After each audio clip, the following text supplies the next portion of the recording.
And we're live. Good evening and welcome to Bolt Action 1944. Tonight I have a special guest with me, a good friend, Mr. John Ross. He is an international Bolt Action tournament player. He's a captain for one of the WTC teams and just a great ambassador for the game. And he is also the TO for Warzone Atlanta. Yep. And tonight we're going to talk about the tournament pack just dropped. So good evening, John. Well, thank you for having me on to talk about it. I'm always proud to talk about Warzone. It's a cool event. Yes, it's been going on. I think we're in our 10th year, which is really cool. But only Bolt. This is our third year of Bolt Action, but 10 years with Warhammer 40K. So it's fun to try to build up the Bolt Action side the way we did the fantasy side and the 40K side years ago. Yeah, and I've been going for a few years now, and it's just been a blast every time. It's a different kind of event. You know, when we set out to put Warzone together a decade ago, the idea was to make it the tournament that we wanted to go to. Yeah. You know, so the tables are really spread out. You're not bumping people's butts all the time. The mission packs are clear and easy to understand. They go out early. We start on time. We end on time. There's tons of prize support for everybody. Everybody gets prizes.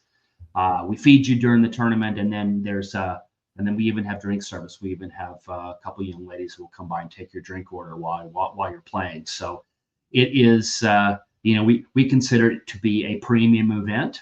And I think the people that come, they tend to come over and over and over again. We get really high return rates. That tells us we're probably doing something right. The thing different this year, Randy, though, and why shows like this are so important is because we've doubled the size of the venue.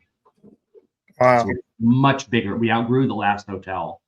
We were bursting at the seams. So we've got a much bigger hotel. It's the Marriott over by the Galleria and near the Brave Stadium. And it's completely renovated, a much bigger space. We've got multiple ballrooms, so we'll have even more space to more players. But here's the trick, right? You have to sign up for that cost too. Yeah. If people don't come, we could easily lose thousands. So hopefully everyone comes. A little bit of a risk, but yeah, because you make so much money in the tournament space. Yeah. I mean, our objective is just to break even, and we do it as a not-for-profit. So we make a donation. In the years past, it was to Toys for Tots. This year, it will be to a Georgia Veterans Association.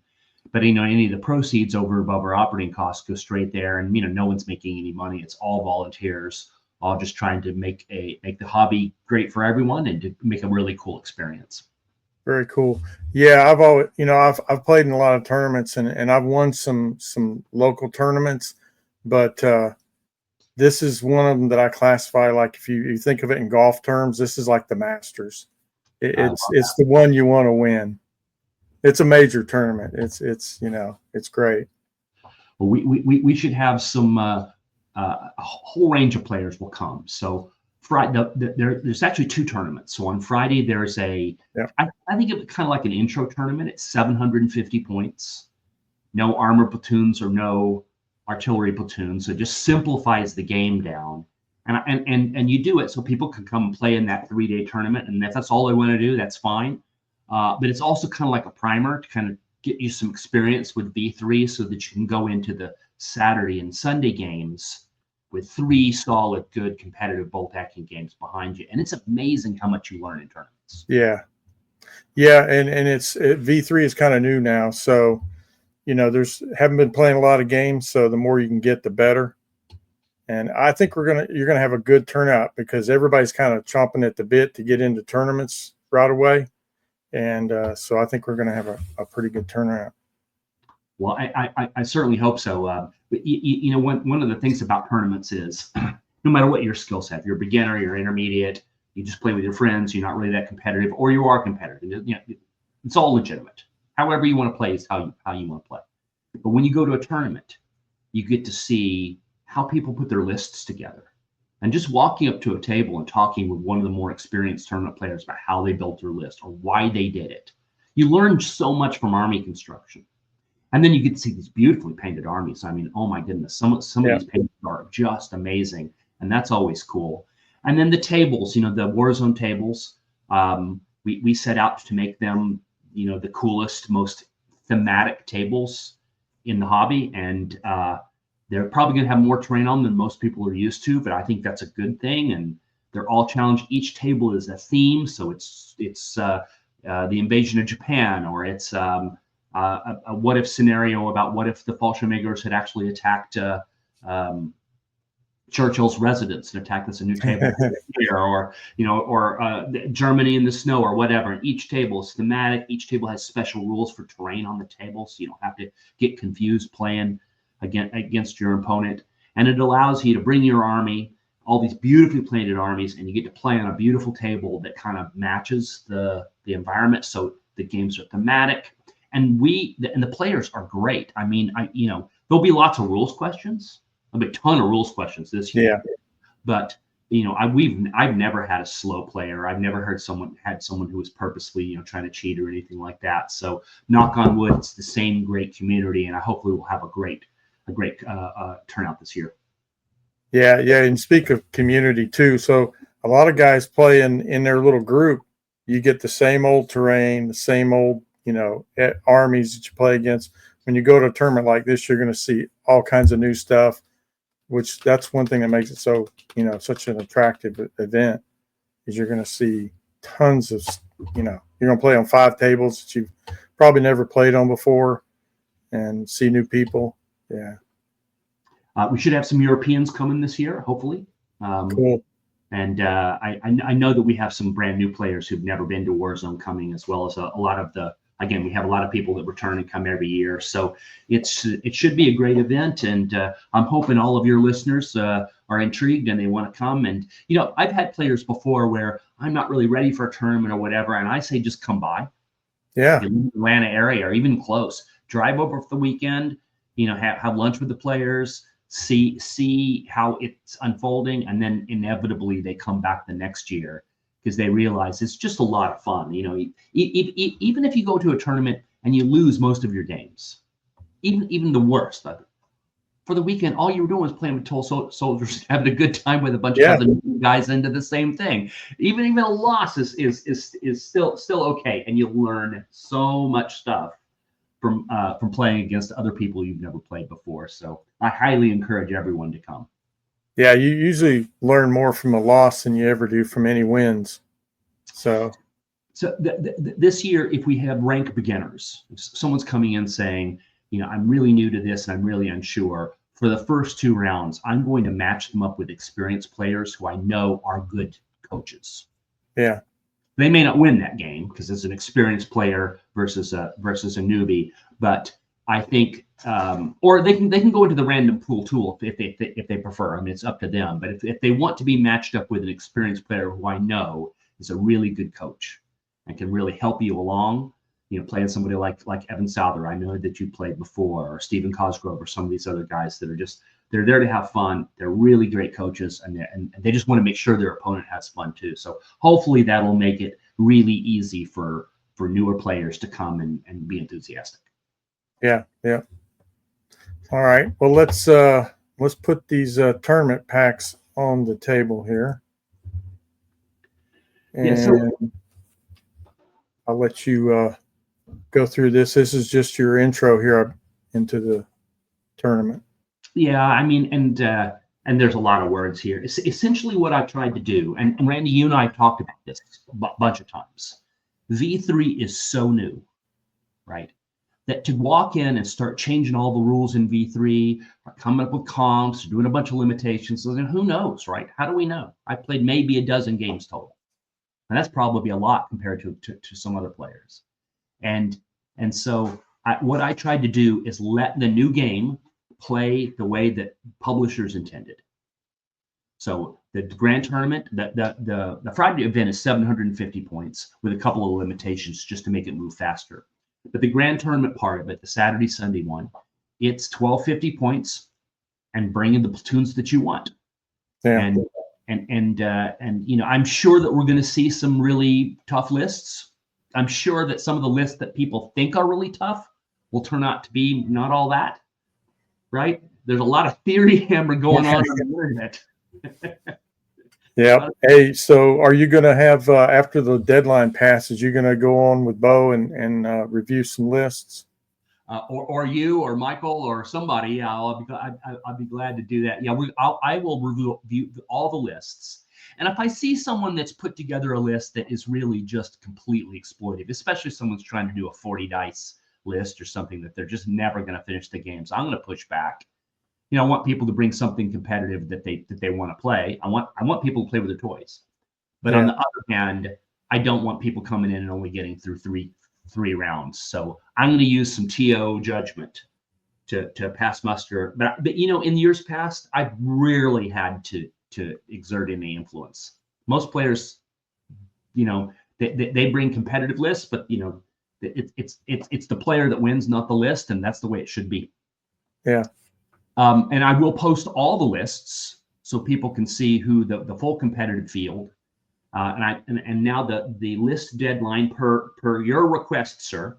You're very powerful. For your request, I pushed it back so players who are going to go play in Calissa's tournament at Siege of Augusta. Yeah. The list will be due the Friday after that tournament. Yeah. Yeah, and that'll allow people know that if they're going, that they can play the same list or maybe make a few changes after Siege if they don't like it. Right. They kind of know what to bring to Siege. So for me, that's kind of going to be my tune-up for Warzone is what I bring there.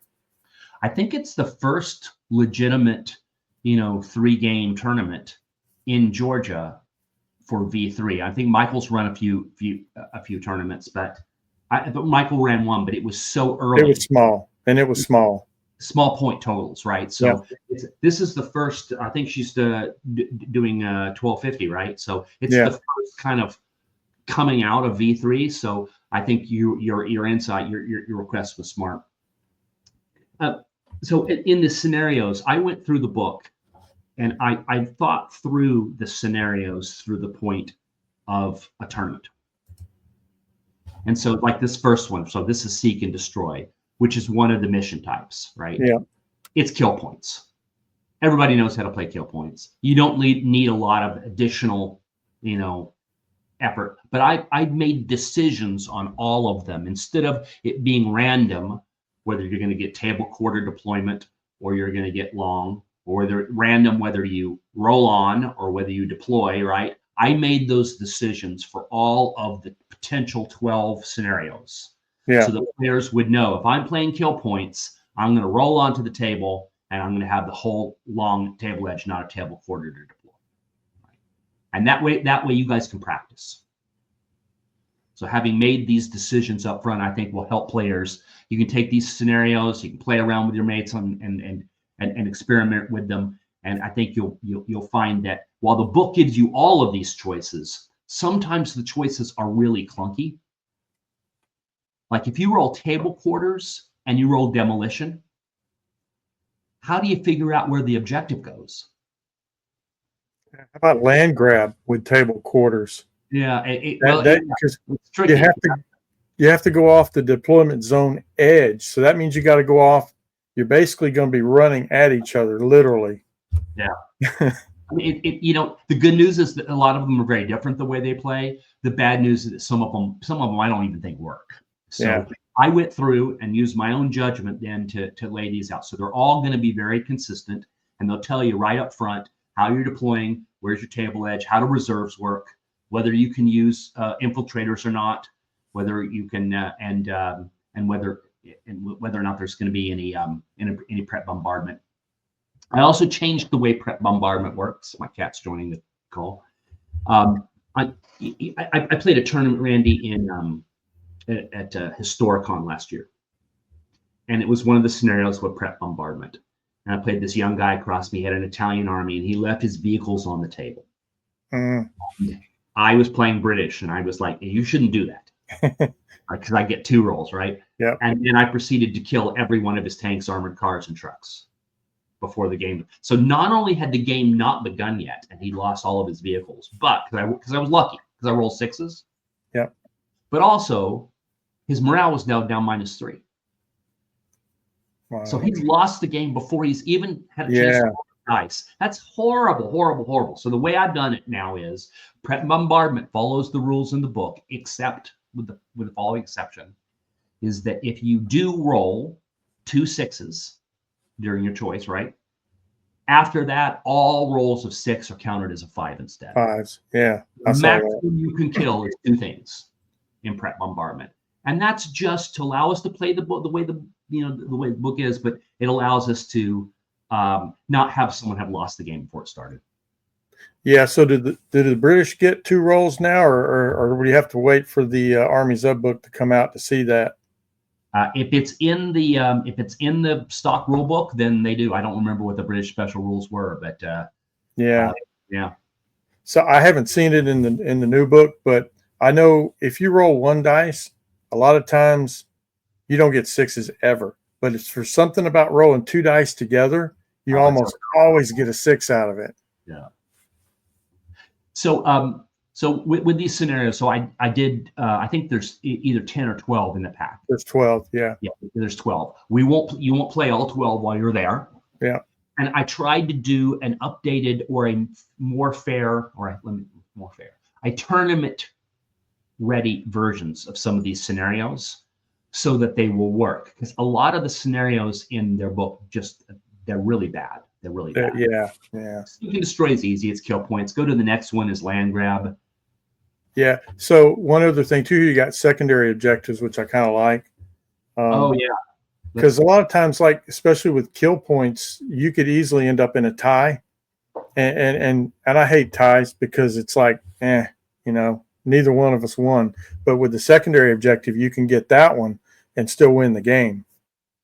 I find having a primary and a secondary does exactly that, Randy. Yeah. It does some more things too. So the other thing is it spreads out the points. So also, you could lose a game, and if you get a lot of secondary objectives, you could still win the tournament. You could possibly win the tournament. Yeah. If you have a draw, but one of them gets the secondary, then it counts as a win. So a lot of the missions that tend to end in draws, like demolition, have a draw fest. The secondary gives you a way to win it, and then by spreading out the points, you don't end up the thing where you've got 4 players with the exact same score at the end, and then do we play a 6th game? How do you determine who really won? Secondary really helps to do that. And if you're really getting kicked in the teeth on the primary, just go for the secondary. Yeah. So these first 3 are pretty much classic scenarios. But you'll see everything should be done in exactly the same order. It tells you step by step what to do. Number 1, discuss the terrain. So don't skip that step. Number 2, how do you do it, all the way down to usually the last instruction is to have fun. So I hopefully that if even a beginner comes and they're nervous about how it works, just read the scenario and just follow the instructions. 1, 2, 3. It'll tell you exactly what to do as you're getting ready for each mission, and it should make it easier. So right here, you got some stuff in bold, like no units deploy on the table, including infiltrators. Yeah. So I think that probably helps with key positions because it keeps somebody from grabbing them, and especially the way objectives work now. Whereas once you get it, it's really hard to take it back from somebody. There's a lot I like about V3, and they did a lot of great things in terms of cleaning up a lot of rules and the rest of it. But there are some things they did that just make you scratch your head. And allowing infiltrators to set up anywhere on the table. Yeah, that's terrible. What were they thinking? Because on an objective game, like someone could build a list just for this. You could build a Soviet a platoon based on scout squads where literally every one of your squads can infiltrate. You could have every objective before the game begins. Yeah. And what about land grab? I mean, you could deploy off, right off the edge of the board and just boom, first turn, you half your army's off the board. So I've tried to prevent that, and I do have another tournament-wide rule is that when you are deploying infiltrators, no more than 2 squads can deploy within 12 inches of the edge of the table. And that's to prevent exactly what you talked about there. It's also to prevent someone from doing that gamey tactic where you line the table edge with so many infiltrators that your opponent can never bring any units on the board. Yeah, before it started, right? So that gamey tactic, I'm not going to have that at Warzone. That's really terrible. That's bad mission design by Warlord, that's even possible. But it won't happen here. So yeah. What about Rangers now? So they're not infiltrators, but their rule specifically says that they always get to make their free run. Will they be able to do that? Sure will. Yeah. Okay. I like Rangers. I think with V3, I think they're going to be even better than they were in V2. Mobility often wins war games. Yeah. I think a lot of people are going to be taking more vehicles, especially armored vehicles. Yeah. Especially for a scenario like this. Yeah. So breakthrough. This isn't really that new of a mission. We've seen variations of this mission before. Is where you either get into the deployment zone or you get off the table. Yeah. This is people will know how to play this. This won't be a surprise. If you go to the next one now, top secret route. Secret. Yeah. So this is the one where there's a central objective in the middle of the table, and in V2, right, the idea you could go grab that objective if you got to it first, and then you could pass it off to another squad. You could string your squads out in these 2 long lines. So you could pass it to the second squad, and the second squad could exit the board, and you'd win this before turn 3. Right. Yeah, especially if somebody shoots at the squad that's got the objective. Yeah, and you take the model that's carrying the objective and you pass it to the last guy towards the board edge, and you've already got another squad that's daisy chained. Yeah, off the edge of the board. It's just like boom. So I don't know about you, but I don't think World War II was played like a fire brigade. I don't think that's the way people deployed it. It's a really dumb tactic. Yeah. In the new version, there is no rule for passing it off. So once the squad's got it, that squad's got it, unless they're destroyed or they lose it in an assault. Yeah. So that's basically what this is. All I've done with this is it's who controls the objective at the end of the game. Yeah, so they have to keep it the whole game and guard it. So that's a lot more interesting. I think this is going to be one of those where, it'll be a very tense fight. Like who grabs it first often is the first squad killed. Yeah. And in version 3, you can kill stuff pretty easily because you can hit stuff on 4s and 5s, right? So I think this will play very differently. But I don't think it's going to end in draws. But then it's got the secondary kill points, which have to make you cautious about how you grab that objective. So hopefully, players will find this a lot more fun. Yeah. And then the next one, demolition. This is a terrible mission. It's a terrible, terrible mission. It normally ends in a draw. Yeah, because the people just turtle up and they protect their base, and right, you're just not going to get it. So in version 3, if at any turn, if you just touched the objective at the end of the turn or by the beginning of the next turn, whatever, you win the game instantly. Game's over. Yeah, yeah. And so in version 3, the way this mission works is you have to have units within 3 inches. You don't even have to touch it. You have units within 3 inches, but then you have to roll a die. And on a 4-up, you blow up the base, and then the game ends instantly. I don't think games that end instantly are good for tournaments. Right. No, because the game could end in turn 3, and you came to play. So I don't want to just play for an hour and then sit around for an hour and a half waiting for the next round. Well, especially if it's if you're playing an inexperienced player and they don't really understand how to and all of a sudden they've lost the game in turn 2 or something and they're looking terrible. So I changed this one, and this one It's who you. The only way you win the objective is by controlling it in the last turn.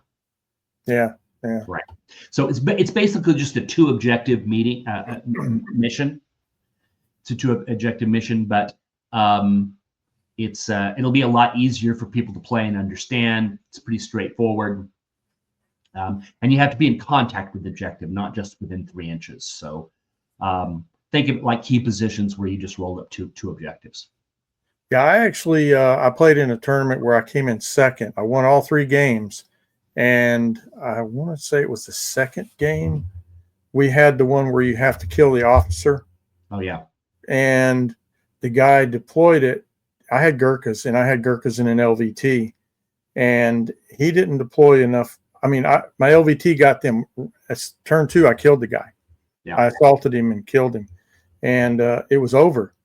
And I really felt bad. I was like, gosh, but I didn't have enough kill points. I only killed like a couple units, so it cost me the kill point total at the end, and I ended up coming in second. So you should have slowly killed him. That's right. Yeah, I should have made it slow. Yeah. So that's Demolition. I think people will find this a much simpler mission to play. It's it's basically just a 2 objective mission. This is interesting. Your secondary: preserve your infantry squads, lose fewer than your opponent. Yeah. So you got to get the primary, but you got to be careful.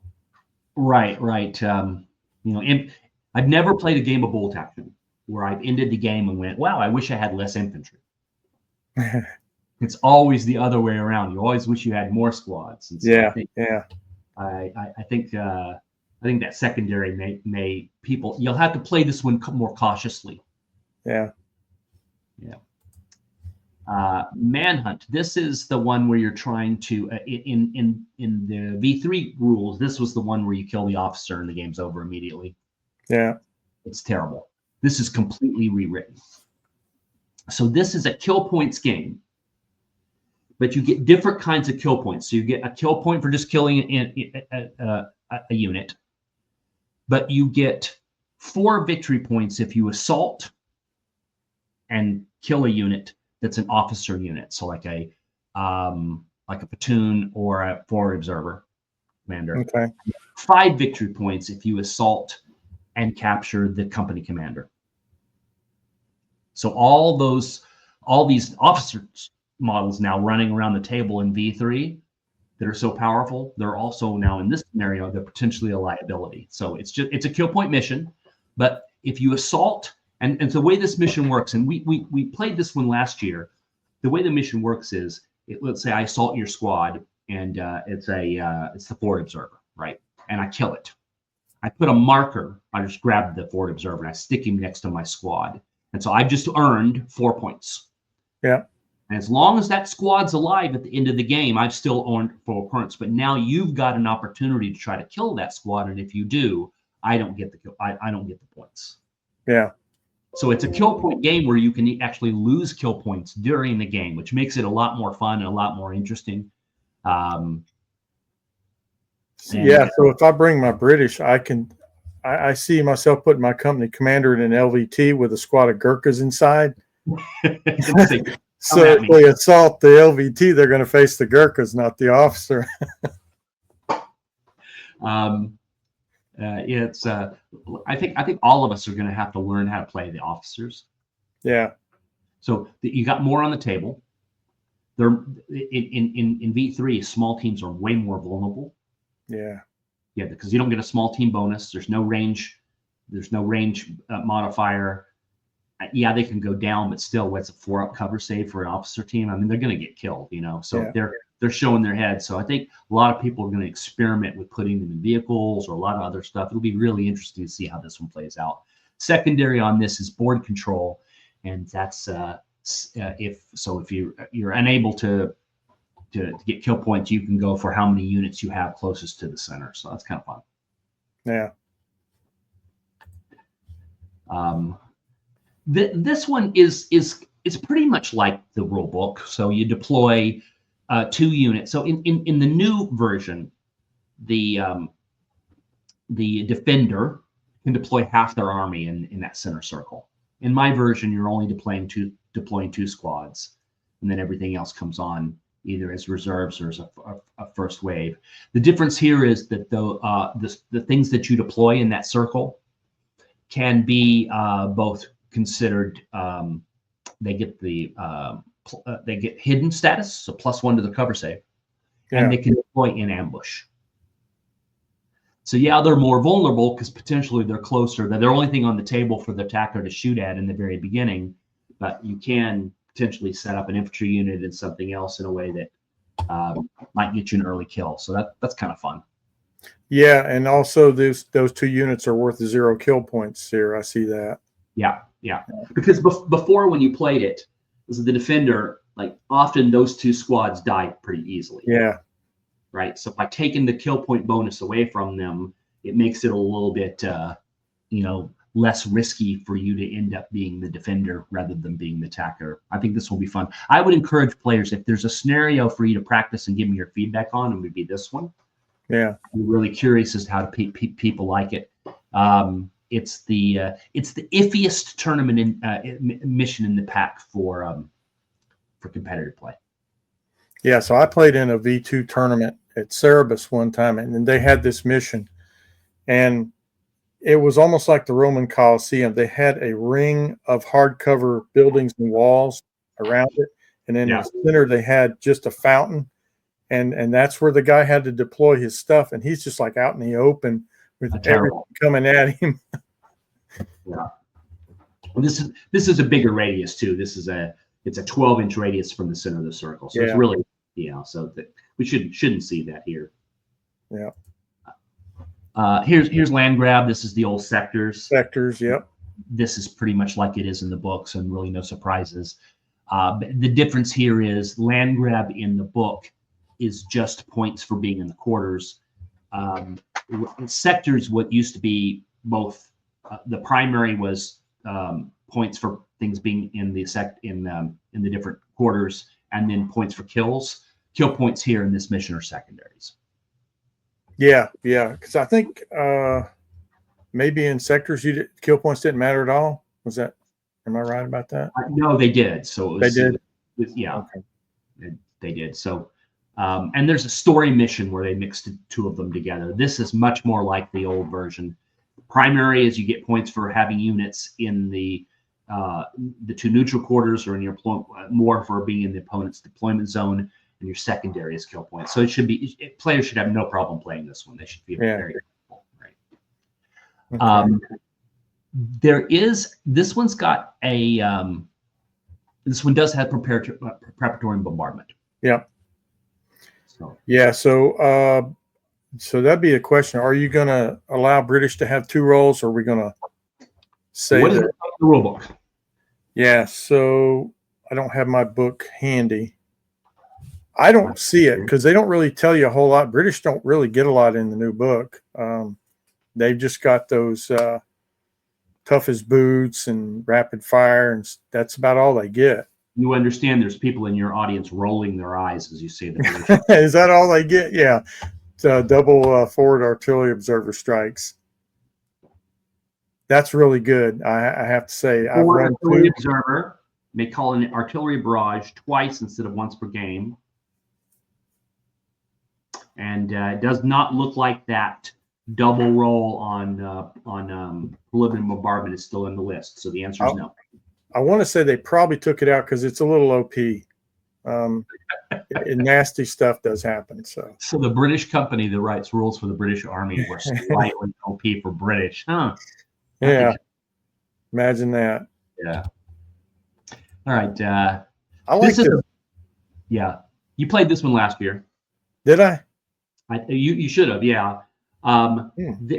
This is a fun one. So each army starts with 2 objectives, and you assign those objectives to 2 different infantry units. Yeah. Now they've got this objective. It's some stolen plans or whatever. And they've got to get across the table. So the farther they get across the table, the more that objective is worth. So if they're within 12 inches of their own table edge, if they never leave the deployment zone, the objective's only worth 1 point. If they get all the way across the table, it's worth 4. And so it forces you to move. You can't hand it off. unless the squad dies. If the squad dies, another squad can pick it up. But you can't hand it off, and they can't. And there's no daisy chaining or anything like that. So you got to figure out how do you protect your two units armed with the objectives, and how do you get them all the way across the table and keep them alive. It's a fun one. I think everyone had fun with this one last year. Yeah, so you have to they have to be alive in order to score the points, however far they get. Yep. Yeah. So this would be a good one for Gurkhas. This would be good for any resilient infantry unit, I think. So like veterans, paratroopers, stubborn veterans, stubborn fanatics, or whatever. Yeah. Oh, fanatics. Yeah, absolutely. Yeah. Secondary objectives, same kill points. I notice you do a lot of long table edge, which I like, because deploying in, of course, with forward artillery observers, I love deploying in quarters because I know they're bunched up. I mean, they're really bunched up. I've called in artillery barrages on units deployed in quarters, and you can't spread out. There's just really no place to go. So it's interesting that you notice that, and it's purposeful. So I think it's too early to start doing a bunch of comp on V3, but you can do subtle comp through the mission design. So there are instances when I don't allow the infiltrators to deploy. Yeah. Right. So there's a couple of scenarios like that, so that when people are building their army, they're not planning to come in and just walk away with that special rule, giving them a huge buff, right?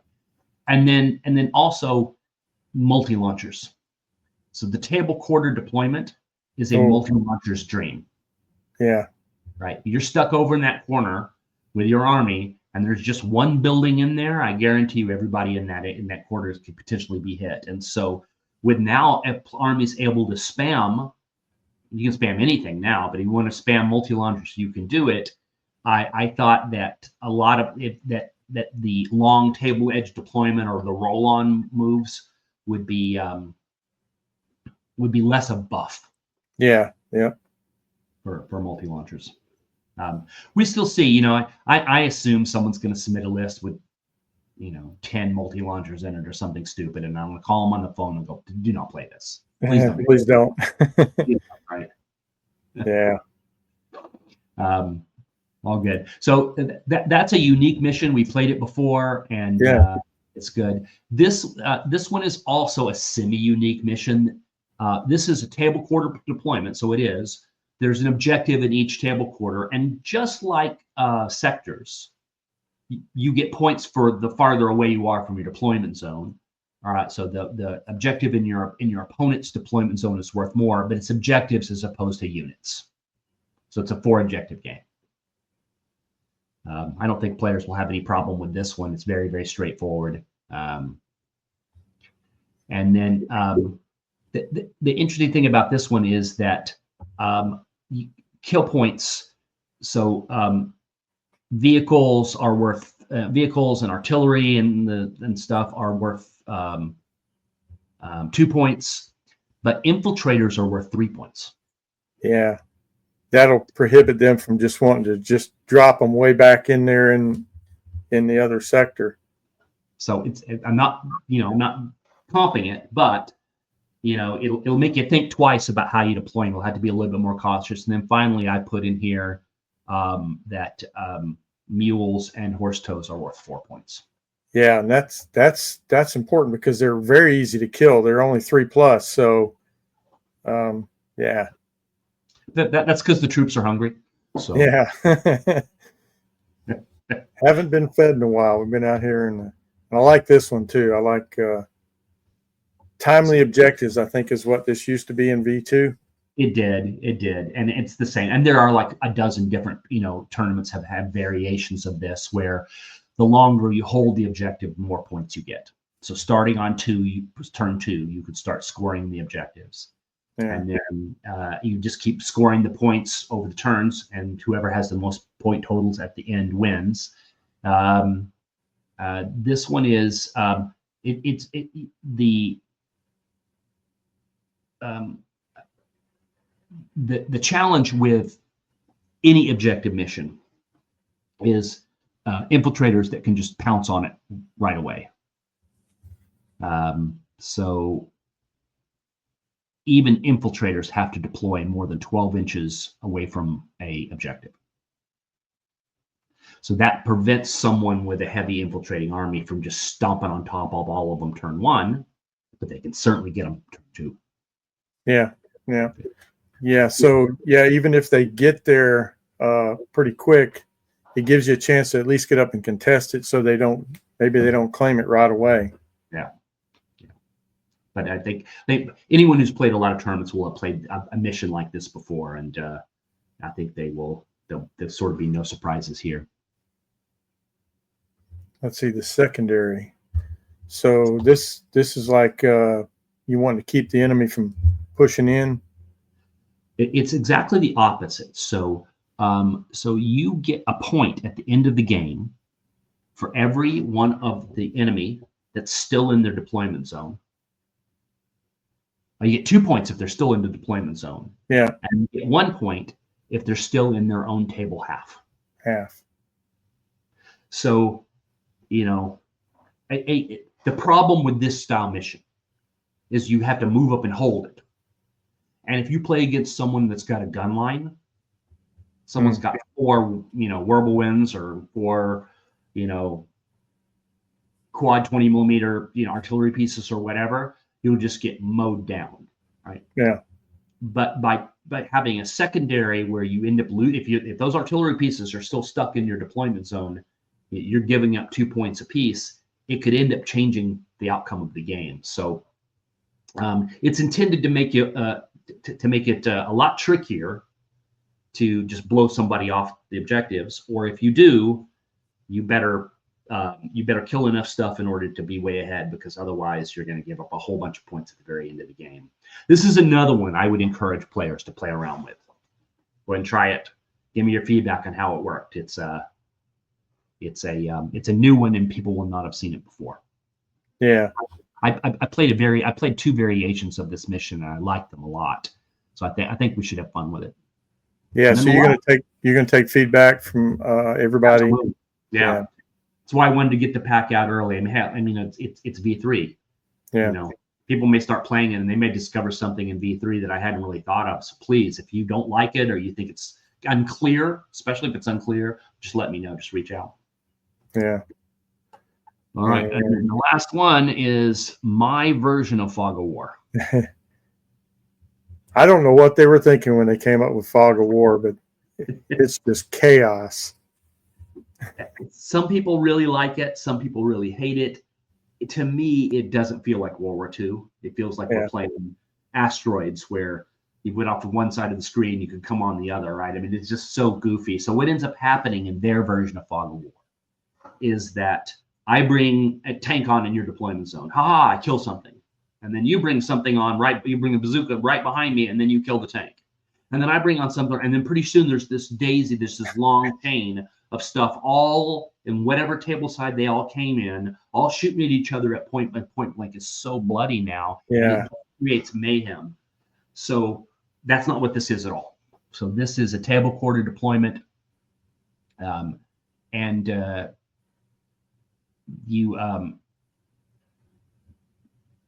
get points for being in the different table quarters, sort of like sectors. The difference here is at the beginning of the game, there's fog.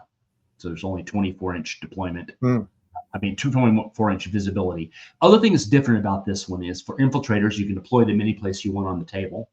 But that's not true.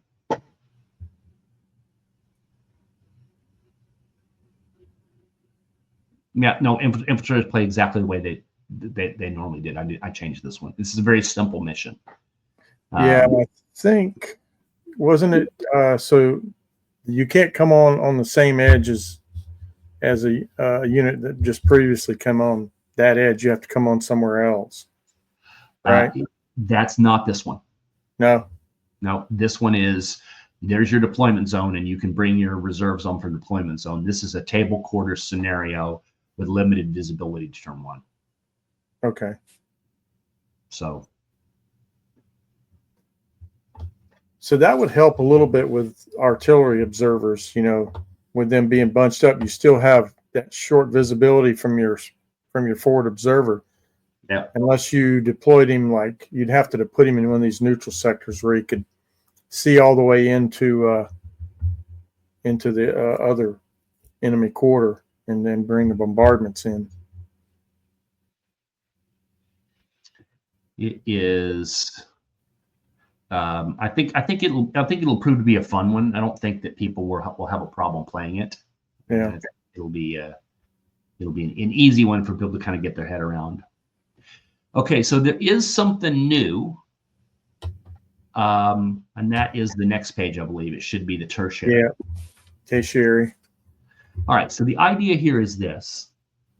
So at the beginning of the game, you roll a dice. You each roll a dice. And Randy, let's say you roll number 2, which is exert caution, which is you win that objective if you bring more units on from reserve or outflank in turns 5 and 6 than I do. Right, that's yours. And let's say I roll number 6, which is launch more tank assaults than you do. Now this is something that we can do. So even if the game is going horribly, you can usually pull these off because it's a choice to make. Right? Unless you don't have any tanks. Well, it's launch more tank assaults or kill more units by pinning them out. Okay. Right. So it allows you to have this other thing that you can do, and there'll be a second prize pool for these tertiary objectives. So if you get them, right, you'll be able to win additional prizes over and above what's normally on. So it's kind of like a little mini game going on at the same time, and you could each end up having different ones. You could have the same one. We will not be using tertiary objectives in the 750 point game, just to keep it simple, but we will use it in the third round. And this is one where I think a lot of, even if your game is just going horribly, even if it's just like, there's no way I'm going to win this game, but if you set it up to win these, you may be able to do it. I think I do want feedback from players on these, and I'll be very curious to see what people think about them as you're experimenting around with it. I encourage you to roll them up and see what you did. I actually had a list of 24 different ones, so I just simplified it down to 6. Some of them got a little silly, but it's just supposed to be a little additional fun thing, and I'll have little custom objective markers. So is this tournament going to count towards the total tournament points, or is it just for? It's just for. There's just a separate little track for tertiary. Okay. Yeah. We kind of did that at the last tournament in Savannah. We had it was a bingo. Yeah, that was great. So you just marked off things, and then once you got 5, I think it was 5 in a row, then you win a prize. You get to pick from the prize pool. So. Same idea. This is just a simpler version of that, right? Yeah. So cool. kind of fun. And there's the score sheet. I think everybody should. Well, you're going to have these printed off anyway, but yeah, everyone will get a full printed pack with all the scenarios in it.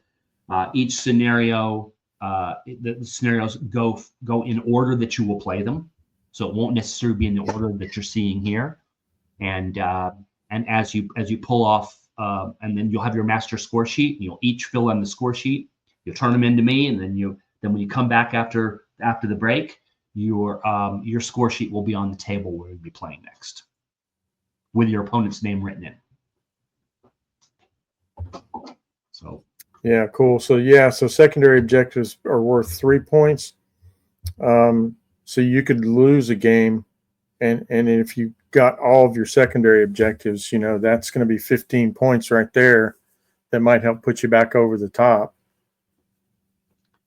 Yeah, we didn't have any. We've never had anyone at Warzone go with a perfect score.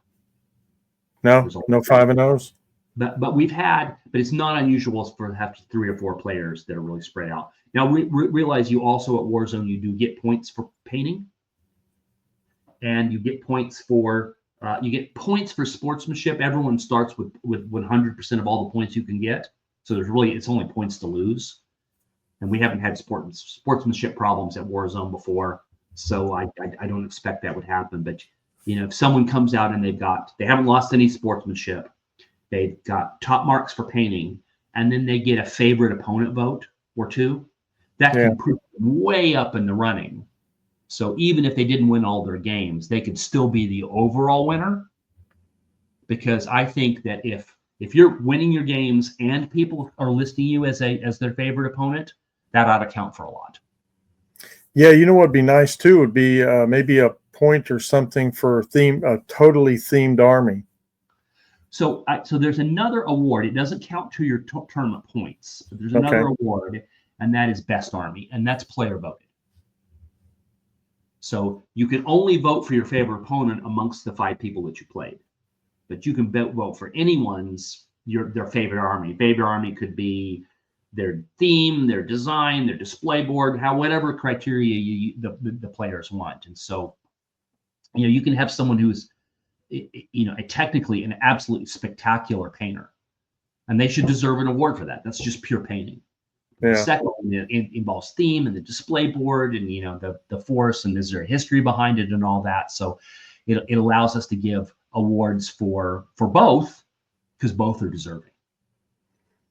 Yeah, actually, I got that last year for my Gurkhas, and it was a beautiful plaque. That was really, I enjoyed that a lot.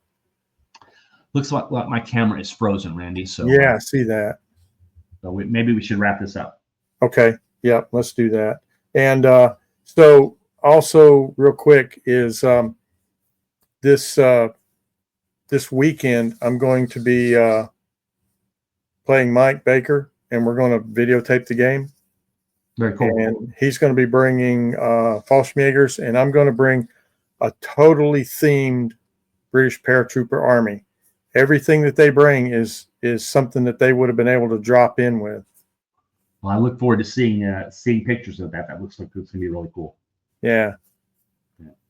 So, well Randy, right. Thank you for letting me come and talk to you today. I'm sorry my camera wonked out here at the last minute, but I appreciate your giving some attention to Warzone. That's great. I'll send you the link for the tournament pack so people can download it. Cool. All right. Good deal. Well, thanks for coming on, John, and hope you have a good evening. Bye-bye. Bye now. Yeah, just hang out. I think mine usually